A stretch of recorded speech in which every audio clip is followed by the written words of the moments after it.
আবারও আমরা ধর্মতলা চত্বরের দিকে নজর রাখবো। তবে এই মুহূর্তে জানা যাচ্ছে যে অভিষেক বন্দ্যোপাধ্যায় তিনি ইতিমধ্যেই বাড়ি থেকে বেরিয়ে গিয়েছেন, ধর্মতলার উদ্দেশ্যে রওনা দিয়েছেন। কারণ আজকে তার বার্তা শোনার জন্য কিন্তু অধীর আগ্রহে বসে রয়েছেন কর্মী সমর্থকরা। যে ছবি আপনাদের দেখাচ্ছে এই মুহূর্তে, অভিষেক বন্দ্যোপাধ্যায় তিনি বাড়ি থেকে বেরিয়েছেন, ধর্মতলার উদ্দেশ্যে রওনা দিয়েছেন।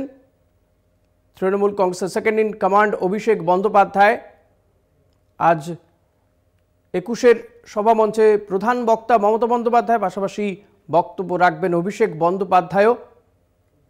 বেশ কিছুদিন ছিলেন তিনি বিদেশে চিকিৎসার জন্য, তারপরে তিনি মাত্র দুদিন আগেই ফিরেছেন এবং এই আজকের যে ২১-এর সমাবেশ তার আগেই তিনি বার্তা দিয়েছেন দলীয় মুখপত্রে। তার বার্তা যে নির্বাচনের ফলাফল বুঝিয়ে দিয়েছে যে স্বৈরতন্ত্র বেশি দিন থাকে না, দাঁত ফোটাতে পারে না, তাদের নখদাঁত ভেঙে দিয়েছে এই নির্বাচনের ফলাফল। পাশাপাশি ফলাফলকে উপভোগ করার বার্তা দিয়েছেন, কিন্তু আত্মতুষ্টির কোনো জায়গা নেই, এমনটাই বার্তা অভিষেক বন্দ্যোপাধ্যায়ের। তিনি ইতিমধ্যেই বাড়ি থেকে বেরোলেন, ধর্মতলার উদ্দেশ্যে রওনা দিলেন অভিষেক বন্দ্যোপাধ্যায়। তৃণমূল কংগ্রেসের second in command Abhishek Bandyopadhyay, তার বার্তা শোনার জন্য কিন্তু দলের কর্মী সমর্থকরা বিভিন্ন জেলা থেকে এসে ভিড় জমিয়েছেন।